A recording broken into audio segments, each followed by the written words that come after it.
Hello friends, नमस्कार। मैं मनीष आप सभी को स्वागत करता हूं सेल्फ टर्न पे। तो चलिए आज की इस वीडियो में हम लोग समझेंगे भारत के संवैधानिक विकास क्रम। जैसा कि आप लोगों को अच्छे तरीके से पता है कि जब हम लोग संविधान को पढ़ना स्टार्ट करते हैं तो संविधान को पढ़ने के क्रम में उससे पहले हम लोग पढ़ते हैं कि भारत के संविधान का निर्माण कैसे हुआ। लेकिन उससे भी पहले हम लोग ये पढ़ते हैं कि आखिर भारत के संविधान का जो निर्माण हुआ उसका डेवलपमेंट कैसे कैसे हुआ, उसका विकास कैसे कैसे हुआ। तो इसी टॉपिक का नाम क्या हो जाएगा? भारत के संवैधानिक विकास क्रम हो जाएगा। ठीक है। तो भारत के संवैधानिक विकास क्रम में इससे पहले जो है हम लोग पार्ट दो पढ़ लिए थे। पार्ट वन देख लिए थे, पार्ट दो देख लिए थे। ठीक है। और ये इसी सिलसिला में जो है ये थ्री पार्ट है। तो इस थ्री पार्ट को देखने के बाद क्या होगा? भारत के संवैधानिक विकास क्रम जो है पूरी तरह कंप्लीट हो जाएगी। ठीक है।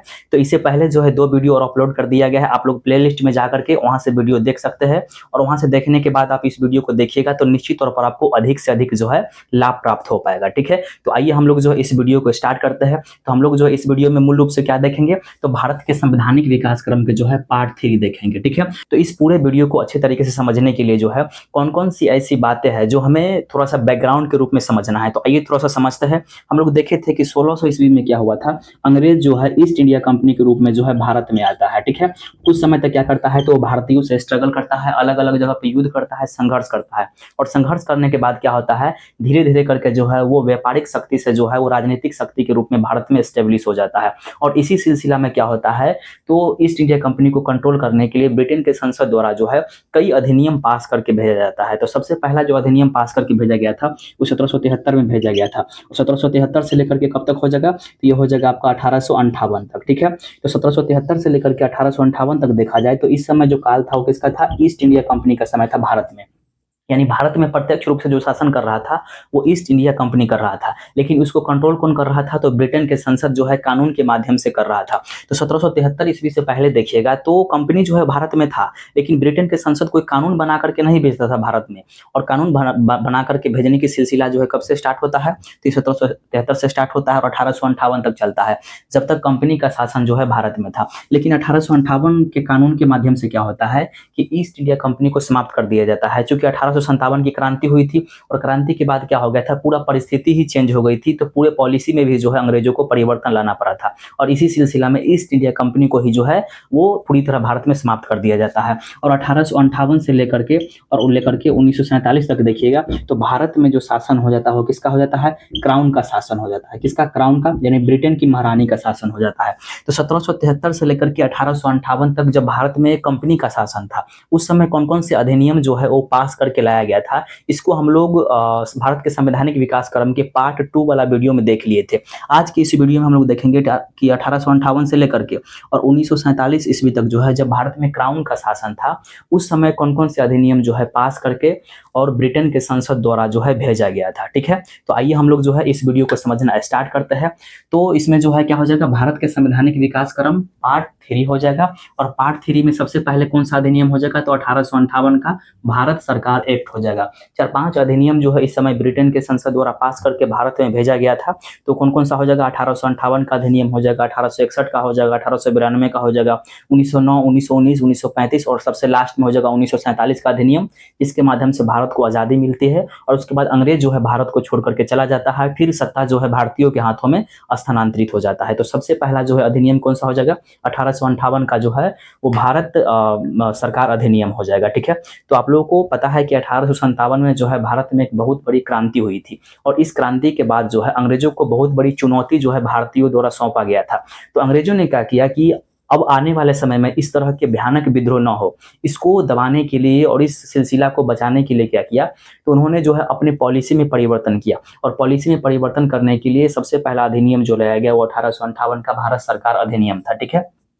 तो इस अधिनियम के तहत क्या क्या ऐसा प्रावधान किया गया, क्या क्या ऐसी व्यवस्था की गई, वो हम लोग यहाँ पर देखना स्टार्ट करते हैं, क्योंकि यहाँ से ऑब्जेक्टिव में प्रश्न आया हुआ है और आने की संभावना भी बनी हुई रहती है। ठीक है। तो इस अधिनियम के तहत सबसे पहला काम क्या किया गया कि ईस्ट इंडिया कंपनी को जो है क्या कर दिया गया? समाप्त कर दिया गया। अभी जस्ट हम लोग यहाँ पर देखे थे कि 1773 से लेकर के 1858 ईस्वी तक जो है भारत में किसका शासन था? भारत में शासन था ईस्ट इंडिया कंपनी का।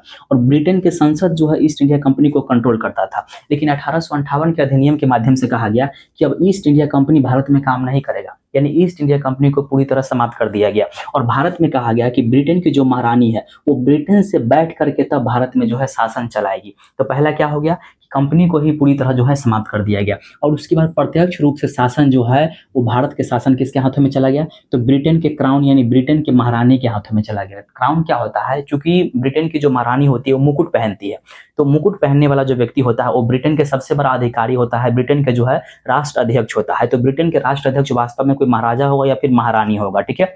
अमूमन जो है वो महारानी को ही देखा गया था, तो इसीलिए हम महारानी शब्द का यहाँ पे प्रयोग कर रहे हैं, ठीक है।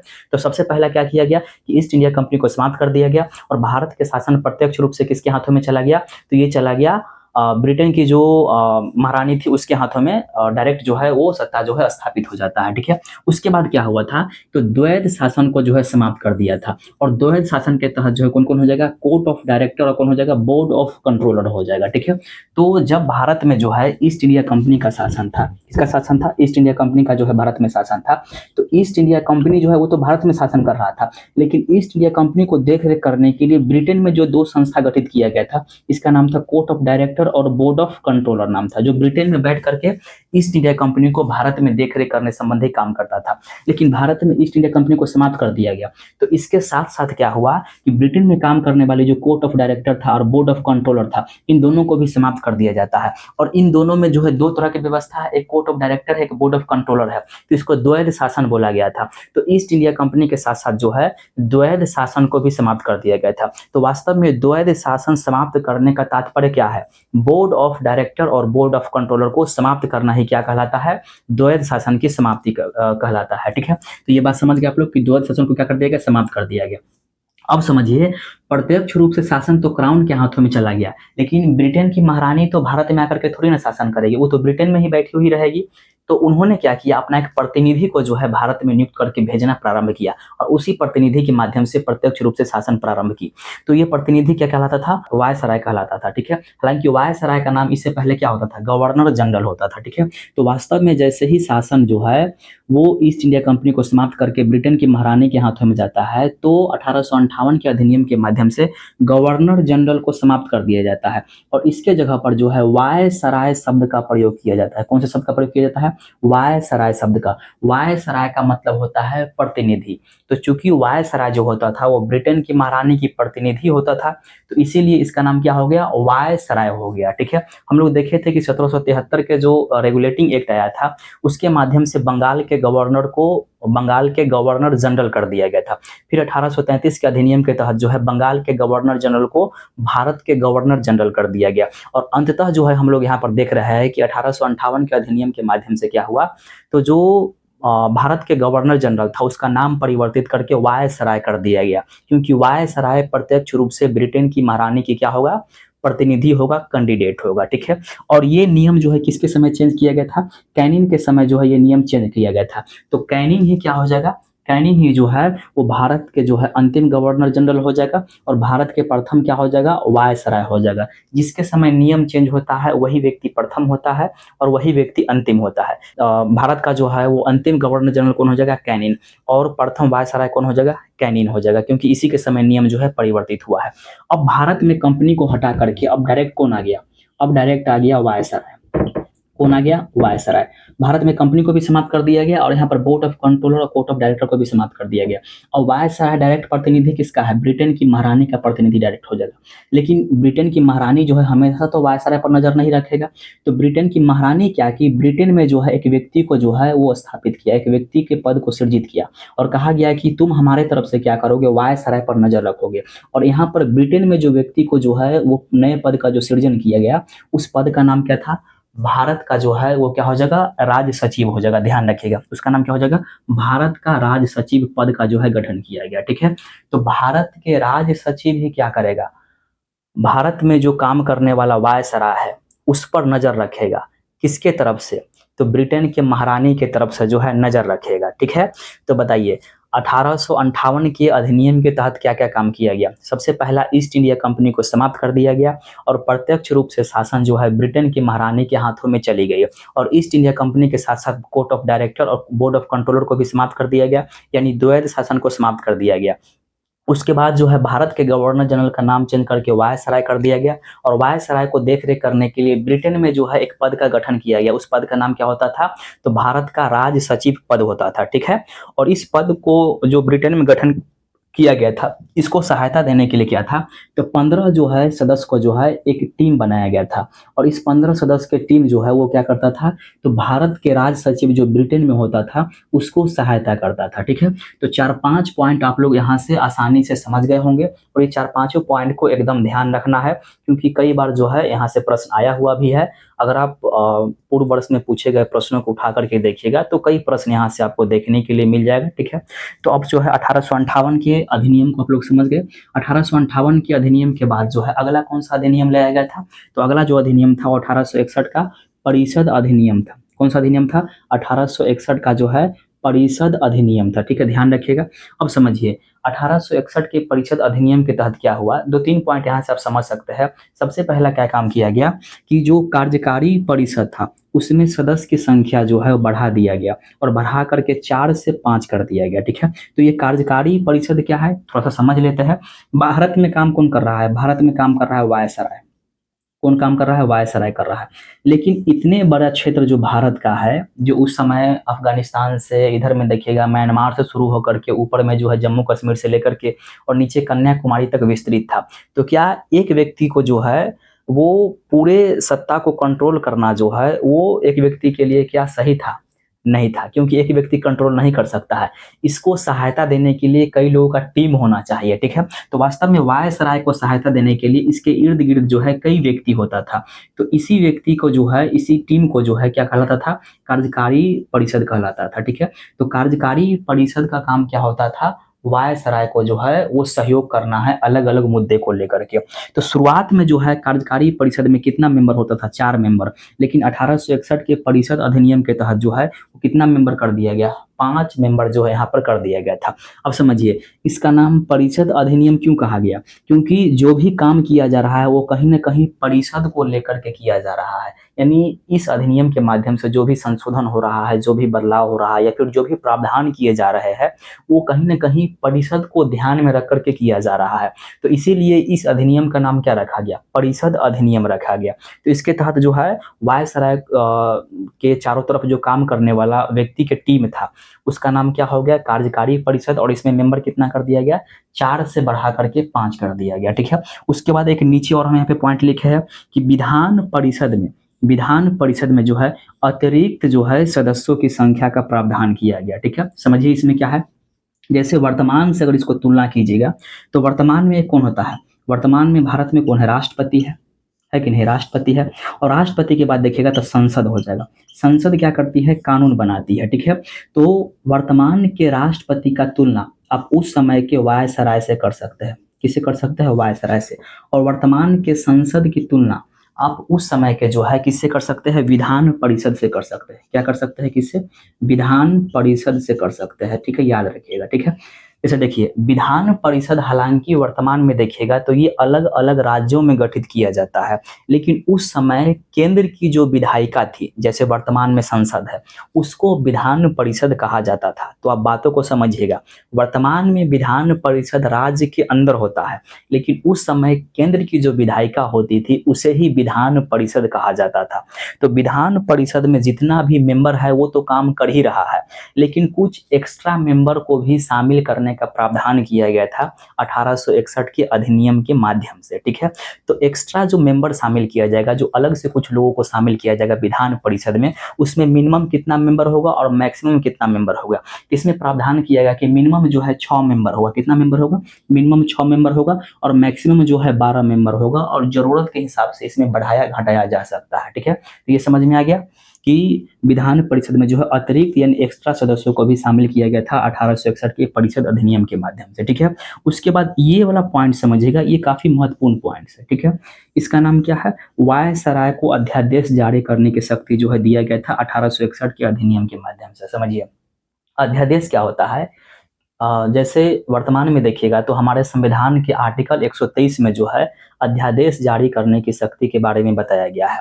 अध्यादेश क्या होता है कि जब संसद जो है वो काम नहीं करती है, संसद के दोनों सदन जब सत्र में नहीं रहती है, काम नहीं करती है, और उसी परिस्थिति में जो है भारत पर कोई विकट परिस्थिति आ गया है कि तुरंत कानून बनाना बहुत जरूरी है, तो वैसी परिस्थिति में राष्ट्रपति क्या करता है, कानून बनाता है और वही कानून अध्यादेश कहलाता है। ठीक है, तो इस समय भी क्या किया गया था कि जब विधान परिषद जो है वो काम नहीं करेगा, वैसी परिस्थिति में इमरजेंसी में क्या कर सकता था, वायसराय जो है कानून बना सकता था और उसी कानून को बोला गया अध्यादेश। ठीक है, तो ये शक्ति जो अध्यादेश जारी करने की दी गई थी वो किसको दिया गया था, वायसराय को। और किस अधिनियम के माध्यम से, तो 1861 के परिषद अधिनियम के माध्यम से दिया गया था। ठीक है, अब समझिए एक पॉइंट हम और यहाँ पर लिखे हैं, मंत्रिमंडलीय व्यवस्था। ये काफी महत्वपूर्ण है, मंत्रिमंडलीय व्यवस्था, इसी को बोला जाता है पोर्टफोलियो सिस्टम। मंत्रिमंडलीय व्यवस्था क्या होता है, जैसे वर्तमान में अगर देखा जाए तो क्या होता है, संसद होता है और संसद में क्या होता है, लोकसभा होता है। ठीक है, तो लोकसभा का जब चुनाव होता है तो कई पार्टी इसमें भाग लेता है और बहुमत जो है वो कोई पार्टी को भी मिल सकता है या फिर पार्टी के समूह अर्थात गठबंधन को भी मिल सकता है। तो जिस भी पार्टी को या फिर जिस भी गठबंधन को बहुमत मिला है, वही पार्टी या फिर गठबंधन क्या करेगा, कुछ व्यक्तियों को चुनेगा और चुन करके क्या करेगा, उसको अलग अलग मंत्रालय सौंप देगा, जैसे शिक्षा मंत्रालय, स्वास्थ्य मंत्रालय, विदेश मंत्रालय, रक्षा मंत्रालय सौंप देगा। ठीक है, तो ये मंत्रालय और मंत्री बनाने की जो प्रक्रिया है वो भारत में स्टार्ट कब से हुआ था, तो 1861 के परिषद अधिनियम के माध्यम से हुआ था और इसी सिस्टम को बोला जाता है पोर्टफोलियो सिस्टम, यानी मंत्रिमंडलीय व्यवस्था। जैसे अभी देखिएगा, विदेश मंत्री कौन है, एस जयशंकर हो जाएगा, रक्षा मंत्री कौन हो जाएगा, राजनाथ सिंह हो जाएगा। तो ये मंत्री बनाने की जो प्रोसेस है वो भारत में जो है कब से स्टार्ट हुआ था, तो 1861 के अधिनियम के माध्यम से हुआ था और यही सिस्टम अभी देखिएगा तो केंद्र में भी चलता है और राज्य में भी जो है संचालित होता है। तो आप समझ सकते हैं ये टॉपिक ही हम लोग का क्या है, भारत के संवैधानिक विकास क्रम। तो इसमें हम लोग देख रहे हैं कि भारत में जो भी व्यवस्था अभी की गई है उसका डेवलपमेंट कैसे कैसे हुआ, कैसे कैसे चीजें जो है वो वर्तमान स्वरूप में आ पाई है, वर्तमान स्वरूप में एक निश्चित आकार ग्रहण कर पाई है। यही सारी चीजें जो है हम लोग यहाँ पर देख रहे हैं। ठीक है, तो 1861 का परिषद अधिनियम भी आप लोग समझ गए। अब 18 उसके बाद जो है 1892 का जो है क्या लाया गया, परिषद एक्ट जो है भारत में लाया गया। इसमें दो पॉइंट काफी महत्वपूर्ण है जिसको ध्यान रखना है। ठीक है, सबसे पहला क्या किया गया कि विधान परिषद में जो है बजट पर जो है बहस करने और प्रश्न पूछने का अधिकार भारतीयों को सौंपा गया। जैसे वर्तमान में देखिएगा तो हमारे संविधान के आर्टिकल 112 में बजट के बारे में चर्चा किया गया है, जिसमें आने वाले एक समय में जो है सरकार का कितना इनकम होगा और सरकार का कितना खर्च होगा, इसी का हिसाब किताब जो है लिखा जाता है। ठीक है, तो यही बजट जो है, चूंकि उस समय भारत तो अंग्रेजों का गुलाम था, तो बजट उस समय भी पारित होता था, उस समय भी बजट आता था, लेकिन भारतीयों को बजट पर कोई अधिकार नहीं दिया गया था। 1892 के अधिनियम के माध्यम से पहला ऐसा अवसर था जब भारतीयों को बजट पर क्वेश्चन पूछने का अधिकार दिया गया था और साथ ही साथ बहस करने का अधिकार दिया गया था, लेकिन वोटिंग करने का अधिकार यहाँ पे नहीं दिया गया था। यानी कोई भी भारतीय जो विधान परिषद का सदस्य है वो क्वेश्चन पूछ सकता था, जो अंग्रेज अधिकारी है या सरकार है उसे क्वेश्चन पूछ सकता था, उस पर प्रश्न पूछ सकता था और उसके साथ साथ बहस भी उस पर कर सकता था, लेकिन जो जिस व्यक्ति से प्रश्न पूछा गया है वो जवाब देने के लिए बाध्य नहीं होता था, यानी स्वेच्छा पर निर्भर होता था। ठीक है, तो ये बात ध्यान रखना है। तो बजट वाला जब बात आएगा तो 1892 का परिषद अधिनियम और अध्यादेश वाला जब बात आएगा तो हो जाएगा 1861 का परिषद अधिनियम हो जाएगा। ठीक है, उसके बाद अगला एक पॉइंट कौन सा है, अप्रत्यक्ष निर्वाचन। तो अप्रत्यक्ष निर्वाचन की पद्धति जो है वो भारत में जो है वो किस अधिनियम के माध्यम से, तो 1892 के परिषद अधिनियम के माध्यम से प्रारंभ किया गया था। अप्रत्यक्ष निर्वाचन क्या होता है कि इसमें डायरेक्ट जनता जो है वोटिंग नहीं करता है, जनता जिसको चुनता है वो जाकर के किसी अन्य व्यक्ति को चुनता है, इसी को बोलते हैं अप्रत्यक्ष निर्वाचन पद्धति। उदाहरण स्वरूप वर्तमान में देखिएगा तो राष्ट्रपति का चुनाव कैसे होता है, इनडायरेक्टली होता है, अप्रत्यक्ष रूप से होता है, वहां पर जनता वोटिंग नहीं करता है, जनता जो है वो एमएलए को चुनता है, जनता एमपी को चुनता है और वही एमएलए और वही एमपी जाकर के जो है राष्ट्रपति के चुनाव में भाग लेता है। तो क्या डायरेक्ट जनता जो है भाग लिया, नहीं, इनडायरेक्ट रूप से भाग लिया, तो इसी को क्या बोलते हैं, अप्रत्यक्ष चुनाव पद्धति बोलते हैं। तो क्वेश्चन पूछेगा अप्रत्यक्ष निर्वाचन की पद्धति जो है वो किस अधिनियम के माध्यम से भारत में प्रारंभ की गई थी, तो 1892 के परिषद अधिनियम के माध्यम से भारत में जो है उभर करके सामने आया था। ठीक है, उसके बाद इसके जस्ट बाद देखा जाए तो कौन सा अधिनियम आया था, 1909 का जो है कौन सा हो जाएगा, परिषद अधिनियम हो जाएगा। ठीक है, अधिनियम को ही एक्ट बोला जाता है, ये भी ये बात आपको ध्यान रखना है। ठीक है, इसी का दूसरा नाम क्या हो जाएगा, मार्ले मिंटो सुधार अधिनियम हो जाएगा। मार्ले मिंटो सुधार अधिनियम क्यों बोलते हैं? क्योंकि इस समय जो है भारत का सचिव कौन था? तो भारत का सचिव मार्ले था, जो ब्रिटेन में बैठ करके काम कर रहा था। और भारत में वायसराय कौन था? मिंटो था। तो भारत के सचिव और भारत के वायसराय दोनों के नाम को जोड़ दिया गया, और जोड़ने के बाद इसी अधिनियम का नाम क्या रख दिया गया?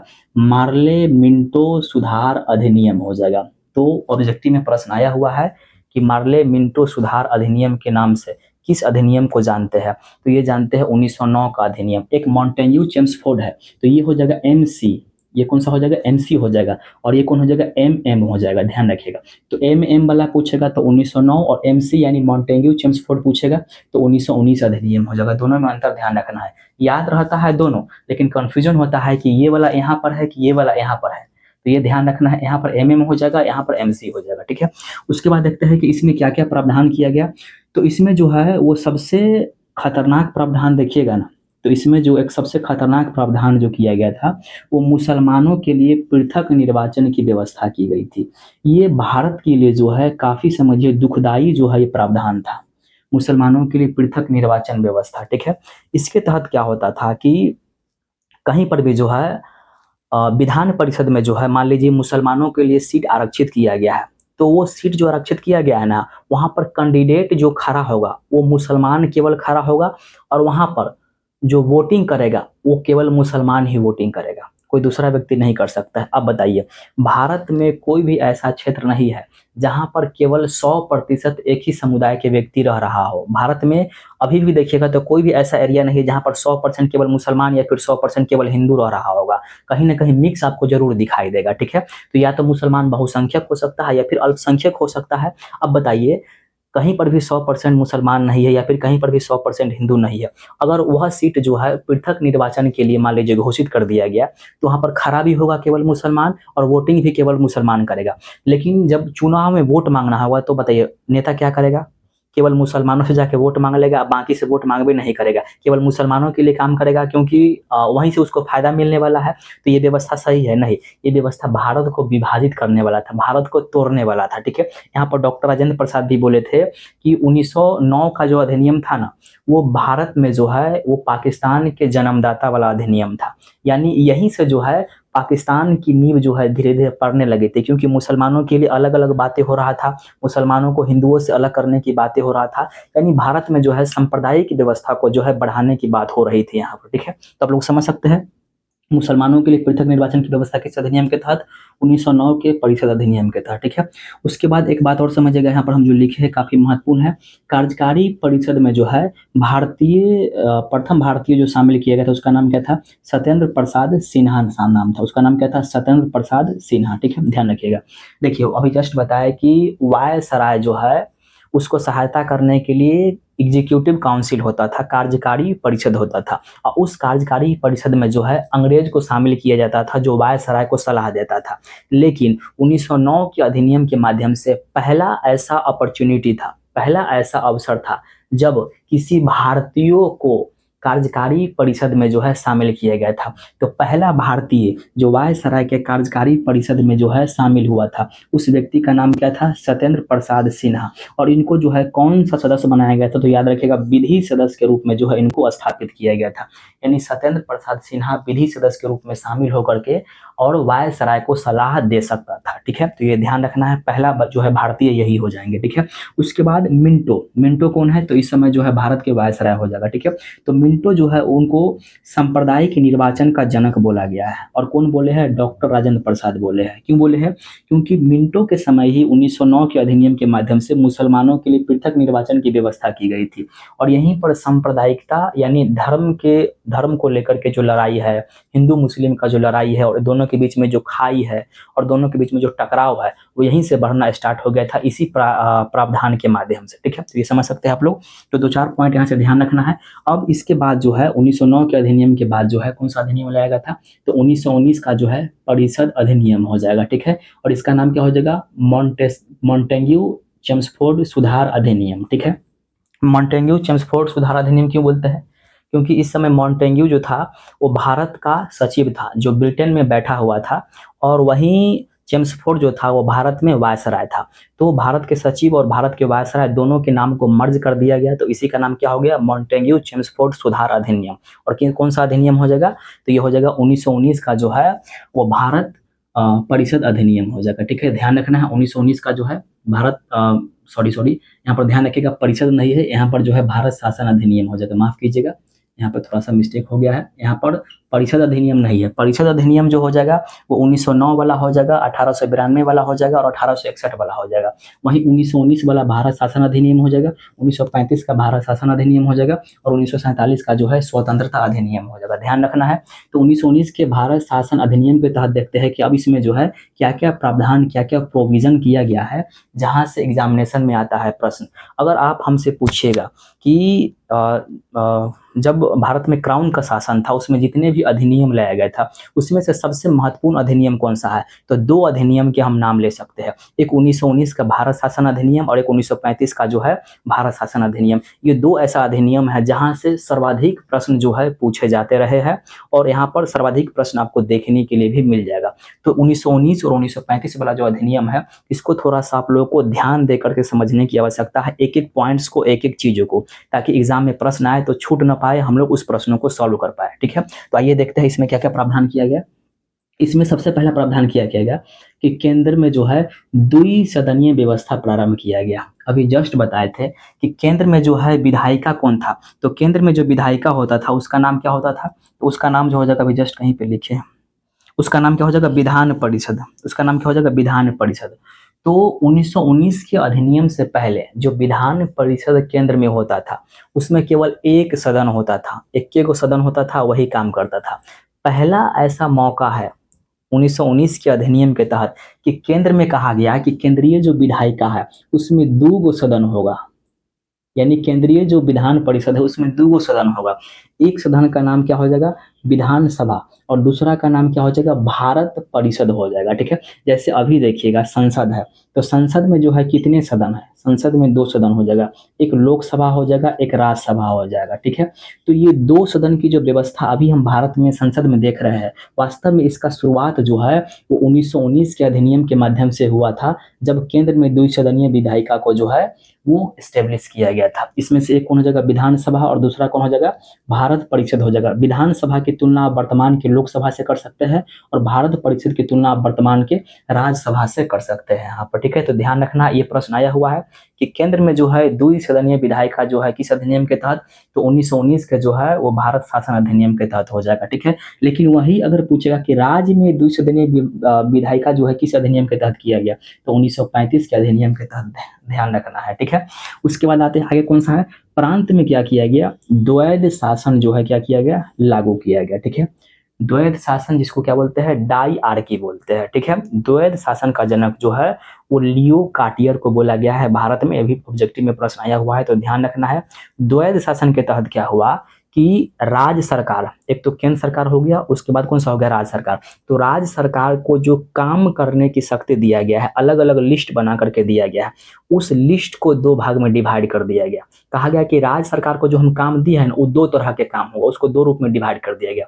तो 2 रूप में जो डिवाइड किया गया इसी को बोला गया द्वैध शासन। इसमें कहा गया कि एक जो काम होगा वो कहलाएगा आरक्षित विषय, क्या कहलाएगा, आरक्षित विषय, और दूसरा जो काम होगा वो क्या कहलाएगा, हस्तांतरित विषय। ठीक है, देखिए यहाँ पर 2 सदन हो जाएगा, यानी 2 घर हो जाएगा, घर का बात हो रहा है। ठीक है, और यहाँ पर जो है क्या हो जाएगा, तो जो काम है उसको बांट दिया गया है, तो काम को जो बांटा गया इसी का नाम क्या हो गया, द्वैध शासन। तो प्रांत में पूछेगा कि द्वैध शासन यानी राज्य में द्वैध शासन जो है किस अधिनियम के माध्यम से, तो 1919 के जो है भारत शासन अधिनियम के माध्यम से लागू किया गया था। ठीक है, अब आरक्षित विषय क्या होता था और थोड़ा सा समझ लेते हैं कि हस्तांतरित विषय क्या होता था। ठीक है, देखिए आरक्षित विषय में क्या होता था कि वायसरा यहाँ पर भी होगा और वायसरा यहाँ पर भी होगा, दोनों में वायसरा यहाँ भी होगा और वायसरा यहाँ भी होगा, लेकिन यहाँ पर वायसराय काम तो करेगा लेकिन कार्यकारी परिषद के सहयोग से करेगा, यानी वायसराय के इर्द गिर्द काम करने वाला जो कुछ व्यक्ति का टीम है उसके माध्यम से इस विषय पर काम करेगा वायसराय।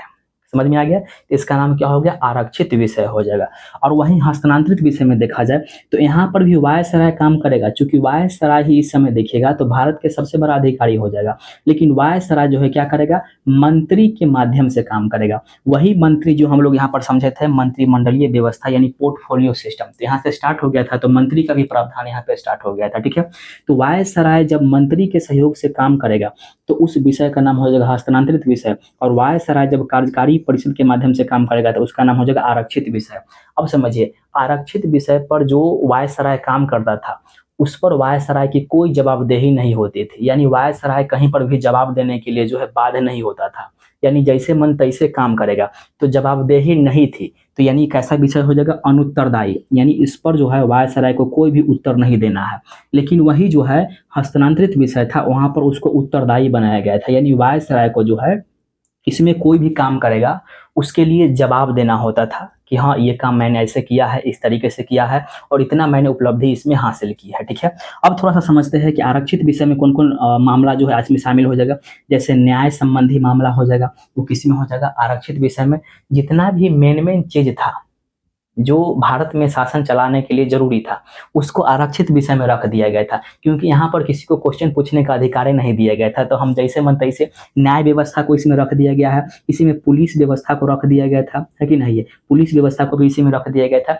यानी पुलिस वाला व्यवस्था पर हम कोई भी कानून बनाएगा कोई हमसे नहीं पूछेगा, न्याय व्यवस्था पर हम कुछ भी करेंगे कोई नहीं पूछेगा, क्योंकि ये अनुत्तरदायी विषय है। और वहीं जो है देखिएगा हस्तांतरित विषय में जैसे हो जाएगा स्थानीय स्वशासन हो जाएगा, तो स्थानीय स्वशासन में तो क्या है, तो भारतीयों के लिए काम कर रहा है, तो क्वेश्चन पूछे चाहे ना पूछे उससे हमको क्या मतलब, उससे हमको कोई फायदा ही नहीं है, अंग्रेजों का ये सोच था, है कि नहीं है। तो मेन विषय किस में हो जाएगा, आरक्षित विषय में।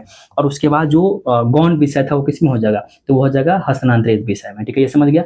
उसके बाद हम लोग क्या आते हैं, अगला पॉइंट इसी में हो जाएगा, किसमें, तो 1919 का अधिनियम में प्रत्यक्ष निर्वाचन की जो है व्यवस्था इसी अधिनियम के तहत किया गया था। प्रत्यक्ष यानी डायरेक्ट चुनाव होगा।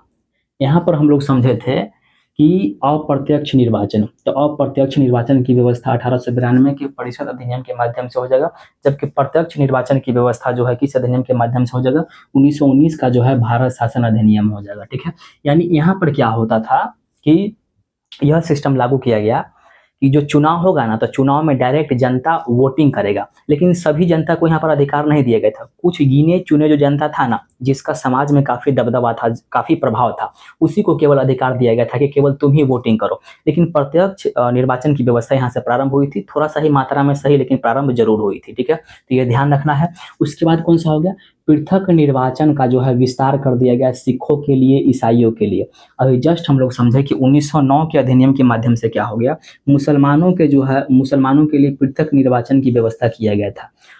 अब जो है 1919 के अधिनियम के माध्यम से कहा गया कि अब पृथक निर्वाचन मंडल की व्यवस्था केवल मुसलमानों के लिए नहीं रहेगा, सिखों के लिए भी होगा, ईसाई को भी हम यही सिस्टम दे रहे हैं, आंग्ल भारतीयों को भी हम यही सिस्टम दे रहे हैं। मतलब समझ रहे हैं, भारत को एकदम पूरी तरह धर्म के आधार पर लड़ाने के लिए अंग्रेज जो है अलग अलग अधिनियम ला रहा था, ताकि भारत को आंतरिक रूप से हम एकदम कमजोर कर दे, ताकि हमारा सत्ता और हमारा शासन जो है लॉन्ग टर्म तक बना रहे और हम जो है निरंतर भारत पर शासन करते रहे और भारत को लूटते रहे। तो आप समझ सकते हैं कि कितना जो है खतरनाक खतरनाक काम किया था, ठीक है। यानी पृथक निर्वाचन की व्यवस्था सिख और ईसाई दोनों के लिए हो गया।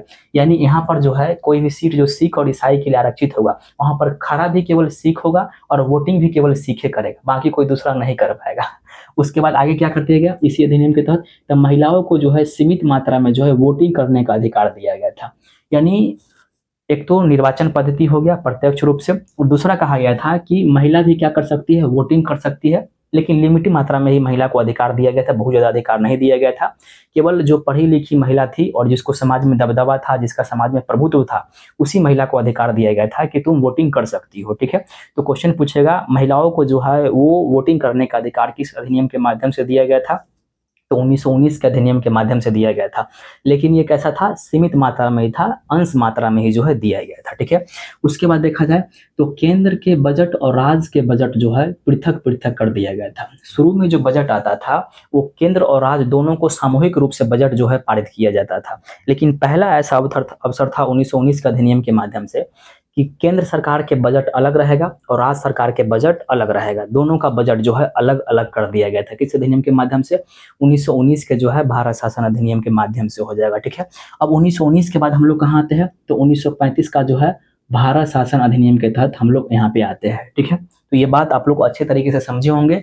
एक दो बार रिवाइज कीजिएगा, एकदम बेहतरीन तरीका से समझ में आएगा। नहीं कैसे समझ में आएगा, एकदम अच्छे से समझ में आएगा। ठीक है, तो 1935 के अधिनियम में देखा जाए तो अब तक जितना भी अधिनियम पास करके लाया गया था, चाहे वो ईस्ट इंडिया कंपनी के अधीन पास किया गया अधिनियम हो, चाहे वो क्राउन के अधीन पास किया गया अधिनियम हो, सभी अधिनियम में सबसे बड़ा, सबसे जटिल और सबसे व्यापक अगर कोई अधिनियम था तो 1935 का जो है भारत शासन अधिनियम था। ये अपने आप में एक संविधान था। ये एक ऐसा अधिनियम था जो अपने आप में एक संविधान था। और ऐसा कहा भी जाता है कि भारत के संविधान में जो अधिकांश चीजें ग्रहण की गई है वो 1935 के भारत शासन अधिनियम से की गई है। तो इतना बड़ा अधिनियम क्यों था? क्योंकि इसमें देखिएगा तो इसमें जो है 10 अनुसूची थी, 14 भाग था और 321 जो है अनुच्छेद था। वर्तमान में देखिएगा तो भारत में कितना अनुच्छेद है? 395 अनुच्छेद है। कितनी अनुसूचियां है? 12 अनुसूचियां है। और भी मूल संविधान में 8 अनुसूचियां थी। ठीक है, और उसके बाद कितना भाग हो जाएगा? 22 भाग हो जाएगा। तो आप समझ सकते हैं कि वर्तमान में जो संविधान है ना, उसका एक छोटा सा रूप था, थोड़ा सा ही कम जो था वो 1935 के भारत शासन अधिनियम था। ठीक है, तो इसीलिए ये सबसे जटिल अधिनियम था। ठीक है, अब देखते हैं कि इस अधिनियम में क्या क्या प्रावधान किया गया, जहां से आते हैं एग्जाम में प्रश्न। अब इतना बड़ा अधिनियम को लेकर के अगर हम पढ़ने के लिए बैठ जाएंगे कि 10 अनुसूची पढ़ेंगे, 14 भाग पढ़ेंगे, धारा 321 पढ़ेंगे ताकि एको क्वेश्चन नहीं छूटे, तो पता चले कि पूरा तैयारी जो है आप 1935 के भारत शासन अधिनियम में ही लगा दिए। तो जो बेहतर विद्यार्थी होता है उसका मेन क्वालिटी क्या होता है कि वो अपने सिलेबस को अच्छे से समझता है और वो केवल इस बात का फोकस करता है कि हमारे एग्जामिनेशन में कौन सा प्रश्न आएगा। उसको इस बात से कोई मतलब नहीं रहता है कि हम कितना जानना है या कितना हमको जानना है, कितना गहराई में पढ़ना है, उससे मतलब नहीं रहता है। उसको केवल फोकस इसी बात पे रहता है कि कौन से टॉपिक में हमें कितना पढ़ना है और कितनी चीज़ें छोड़नी है। पढ़ने से ज़्यादा इम्पोर्टेंट होता है छोड़ना, क्योंकि अगर आपको छोड़ने नहीं आता है तो सिलेबस बहुत बड़ा है और इतने बड़े सिलेबस को अगर आप हर चीज़ को पकड़ना स्टार्ट कीजिएगा तो आप पकड़ते रह जाइएगा और हो जाएगा दिक्कत। इसीलिए कुछ कुछ चीज़ों को छोड़ देना है जो हमारे काम के लिए नहीं है। लाइफ में भी यही सिस्टम चलता है। आप जो है किसी से लगाव में आ जाते हैं, किसी के काफ़ी नज़दीक आ जाते हैं, लेकिन बाद में लगता है कि नहीं भाई ये वेस्टेज चीज़ है, ये हमारे लिए नहीं है। तो आप लोग क्या करते हैं? छोड़ देते हैं कि चलो भाई ठीक है, तुम अपना लाइफ में खुश रहो, हम अपने लाइफ में मस्त है, तुम अपने लाइफ में देखो, हम अपने लाइफ में देख रहे हैं। क्योंकि हमारा और तुम्हारा संबंध कुछ समय के लिए था, लेकिन अब वो संबंध नहीं रहेगा। क्यों नहीं रहेगा? क्योंकि तुम्हारा मेंटलिटी और हमारा मेंटलिटी अलग है। लेकिन शादी विवाह के बाद ऐसा नहीं होता है। मेंटलिटी अगर ठीक है तो बढ़िया है, और मेंटलिटी अगर विपरीत हो गया तो फिर जीवन में जो है एकदम दंगल ही दंगल होने वाला है। तो ये बहुत मुश्किल हो जाता है शादी विवाह में। ठीक है, आइए देखते हैं अपने टॉपिक पे। तो इस अधिनियम के तहत जो है सबसे पहले प्रावधान क्या किया गया कि अखिल भारतीय संघ की जो है स्थापना की गई। इसी को बोला गया संघीय प्रणाली। ठीक है, ध्यान रखिएगा। अखिल भारतीय संघ क्या होता है? तो वास्तव में एक ऐसा सिस्टम है जिसमें पूरे भारत को एकीकृत करने की भावना निहित है, यानी पूरे भारत को एक करके देखने की भावना निहित है। तो इस समय जो है दो तरह के जो है भारत में क्षेत्र होता था। एक होता था प्रांत, जिसको ब्रिटिश प्रांत बोला जाता था, और एक जो होता था वो देशी रियासत होता था। तो इस अधिनियम के माध्यम से कहा गया कि जितना भी ब्रिटिश प्रांत है और जो देशी रियासत है, उन दोनों को हम मर्ज करके, दोनों को मिला करके भारत को एकीकृत करेंगे। तो इसी का नाम क्या होगा? इसी का नाम हो जाएगा अखिल भारतीय संघ, ऑल इंडिया यूनियन हो जाएगा। ठीक है, तो ऑल इंडिया यूनियन की भावना जो है वो किस अधिनियम के तहत प्रस्थापित हुआ था? तो 1935 के भारत शासन अधिनियम के तहत हो जाएगा। ठीक है, जैसे वर्तमान में देखिएगा तो हमारे संविधान के आर्टिकल 1 क्या कहता है? भारत राज्यों का संघ है, यानी कोई भी राज्य भारत से अलग नहीं हो सकता है, क्योंकि यह यूनियन है, यूनियन कभी टूटता नहीं है। तो ये यूनियन की भावना जो है कहाँ से उत्पन्न हुई थी? तो 1935 के अधिनियम के माध्यम से। ठीक है, उसके बाद क्या कर दिया गया? तो प्रांत में जो है द्वैध शासन व्यवस्था को समाप्त कर दिया गया। अभी जस्ट समझे थे कि 1919 के अधिनियम के माध्यम से क्या किया गया? तो प्रांत में जो है द्वैध शासन व्यवस्था क्रियान्वित किया गया था, लेकिन इसको समाप्त कब किया गया? तो 1935 के शासन अधिनियम के माध्यम से। तो दोनों प्रश्न ध्यान रखना है, अगर स्टार्टिंग पूछेगा तो 1919 और समाप्ति पूछेगा तो 1935।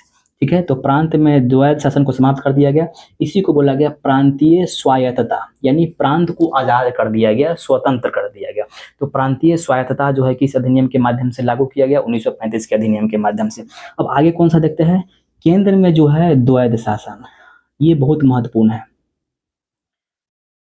1919 के अधिनियम के माध्यम से प्रांत में द्वैध शासन लागू हुआ और इसको समाप्त किया गया 1935 में। लेकिन अब केंद्र में क्या कर दिया गया? तो द्वैध शासन लागू कर दिया गया, यानी पहले राज्य से शुरू हुआ, उसके बाद फिर केंद्र में शुरू हुआ। ठीक है। तो केंद्र में अगर द्वैध शासन की बात पूछेगा तो किस अधिनियम के माध्यम से हो जाएगा? 1935 के भारत शासन अधिनियम के माध्यम से। यहाँ पर भी केंद्र का जो विषय था उसको दो भागों में डिवाइड कर दिया गया। एक आरक्षित विषय हो जाएगा और एक जो विषय हो जाएगा वो कौन सा हो जाएगा? तो एक जो हो जाएगा वो हस्तांतरित विषय हो जाएगा। आरक्षित विषय जो है वो वायसराय के माध्यम से और कार्यकारी परिषद के माध्यम से कंट्रोल होगा, और हस्तांतरित विषय जो हो जाएगा वो वायसराय और मंत्री के माध्यम से कंट्रोल होगा। मेन विषय जो है आरक्षित विषय के तहत रखा गया, क्योंकि वो उत्तरदायी नहीं होता था, और वही जो गौण विषय था उसको हस्तांतरित विषय के अंदर रखा गया, क्योंकि वहां पर उत्तरदायी सिस्टम जो है लागू किया गया था। ठीक है, ये बात ध्यान रखना है। उसके बाद क्या किया गया? राज्य में जो है द्विसदनीय विधायिका को जो है लागू किया गया था। राज्य में द्विसदनीय विधायिका। केंद्र में अगर द्विसदनीय विधायिका पूछेगा तो ये हो जाएगा 1919, और राज्य में द्विसदनीय विधायिका पूछेगा तो ये हो जाएगा 1935। देखिए दो सिस्टम आपको उल्टा दिखाई दे रहा होगा। 1919 में क्या हुआ? केंद्र में द्विसदनीय विधायिका, 1935 में राज्य में द्विसदनीय विधायिका। 1919 में जो है प्रांत में द्वैध शासन और 1935 में जो है केंद्र में द्वैध शासन। तो दोनों एक दूसरे का उलट फेर है, कंफ्यूजन बिल्कुल नहीं होना है, एकदम कंसेप्ट को क्लियर रखना है। ठीक है। तो राज्य में द्विसदनीय विधायिका और कितने राज्यों में लागू किया गया था? 5 राज्यों में लागू किया गया था, जिसमें पश्चिम बंगाल हो जाएगा, यानी उस समय बंगाल जो कहलाता था वो बंगाल हो जाएगा, बिहार हो जाएगा, इसके अलावा यूपी का क्षेत्र हो जाएगा, बम्बई हो जाएगा, मद्रास हो जाएगा और असम का क्षेत्र हो जाएगा। ठीक है। तो यही 5 क्षेत्रों में जो है द्विसदनीय विधायिका जो है लागू किया गया था। इसमें जो है 17वीं बीपीएससी में एक प्रश्न पूछा गया था कि बिहार राज्य में जो है द्विसदनीय विधायिका किस अधिनियम के माध्यम से लागू किया गया था? तो 1935 के जो है भारत शासन अधिनियम हो जाएगा। तो ये बात आपको ध्यान में रखने की जरूरत है। ठीक है। अब देखते हैं नीचे क्या प्रावधान किया गया है। तो शक्ति का विभाजन, ये बहुत जरूरी है। शक्ति का विभाजन जो है किया गया किसके किसके बीच में? केंद्र सरकार और राज्य सरकार के बीच में किया गया। ठीक है। यानी अलग अलग मुद्दा जो है किसी भी समाज में किसी भी देश में होता है, तो कुछ ऐसा मामला है जिस पर कानून केंद्र बनाएगा, कुछ ऐसा है जिस पर राज्य बनाएगा। तो केंद्र और राज्य के बीच में पावर का डिवीजन कर दिया गया, तो इसी को क्या बोला गया? शक्ति का विभाजन। जैसे वर्तमान में हमारे भारत के संविधान के जो अनुसूची 7 है उसमें देखिएगा तो क्या किया गया है? शक्तियों का विभाजन किया गया है केंद्र और राज्य के बीच में। इसमें 3 लिस्ट आपको दिखाई देगा, केंद्र सूची, राज्य सूची और समवर्ती सूची। तो वास्तव में जो ये लिस्ट दिखाई दे रहा है, यह लिस्ट जो है क्या कहलाता है? शक्तियों का विभाजन कहलाता है। तो ये सिस्टम जो है कब से स्टार्ट हुआ था? तो ये सिस्टम स्टार्ट हुआ था 1935 के शासन अधिनियम के माध्यम से हुआ था। ठीक है। अब समझिए, जो संघ सूची का विषय होता है उस पर केवल केंद्र सरकार कानून बनाता है, राज्य सूची के विषय पर केवल राज्य सरकार कानून बनाता है, और समवर्ती सूची के विषय पर केंद्र और राज्य दोनों मिलकर कानून बनाता है। लेकिन टकराव की स्थिति में जो है केंद्र को अधिक वरीयता दी जाती है। लेकिन एक और विषय होता है जिसको बोलते हैं अवशिष्ट सूची। अवशिष्ट सूची उसको बोलते हैं जिसमें कोई भी मुद्दा शामिल नहीं है, बल्कि वो भविष्य में कोई नया चीज इनोवेशन होने वाला है उसको ध्यान में रख करके बनाया जाता है। तो अवशिष्ट सूची वर्तमान में किसको दिया गया है? वर्तमान में दिया गया है केंद्र सरकार को। लेकिन उस समय जब 1935 के अधिनियम में आया था उस समय जो है अवशिष्ट सूची किसके हाथ में सौंपा गया था? वायसराय के हाथों में सौंपा गया था। यानी अवशिष्ट सूची संबंधी विषय पर अगर कानून बनाना है तो वायसराय ही कानून बनाएगा, ना राज्य सरकार कानून नहीं बनाएगा यहाँ पर। ठीक है, समझ गए। उसके बाद देखते हैं 1935 में क्या किया गया। तो आरबीआई की जो है स्थापना की गई। ध्यान रखना है, रिजर्व बैंक ऑफ इंडिया को इसी अधिनियम के माध्यम से। और रिजर्व बैंक ऑफ इंडिया क्या करती है? तो पूरे भारत के बैंकों को कंट्रोल करती है, इसे बैंकों का बैंक बोलते हैं। और ये क्या करती है? तो भारत की जो मौद्रिक व्यवस्था है, भारत की जो सीआरआर है, एसएलआर है और साख का जो सिस्टम है वो पूरे की पूरी चीजों को क्या करता है? नियंत्रित करता है। ठीक है। उसके बाद 1937 में 2 और प्रावधान किया गया इसी अधिनियम के माध्यम से। 1937 में किया गया था, एक क्या किया गया कि संघीय न्यायालय की स्थापना की गई। ठीक है, वही संघीय न्यायालय जो वर्तमान में हम लोग का सुप्रीम कोर्ट कहलाती है। तो वर्तमान के जो हम लोग का सुप्रीम कोर्ट है इसका आधार जो न्यायालय था वो कौन था हो जाएगा? संघीय न्यायालय हो जाएगा। किस अधिनियम के माध्यम से? 1935 का। कब? 1937 में। ठीक है। और एक और काम क्या किया गया कि भारत से जो है एक क्षेत्र को तोड़ करके अलग कर दिया गया, उसका नाम क्या था? वर्मा। ठीक है। तो बर्मा इसको म्यांमार के नाम से भी जानते हैं, और भारत के जो अगर पूरब में देखिएगा तो यहाँ पर आपको म्यांमार दिखाई देगा। तो 1935 के अधिनियम के माध्यम से 1937 में क्या किया गया, तो भारत से तोड़ करके एक अलग देश बनाया गया, उसका नाम क्या हो जाएगा, बर्मा या फिर क्या हो जाएगा, म्यांमार हो जाएगा। ठीक है, तो ये भी ध्यान रखना है। उसके बाद क्या किया गया, तो यूपीएससी और कौन हो जाएगा, SPSC, state public service commission और यूनियन पब्लिक सर्विस कमीशन।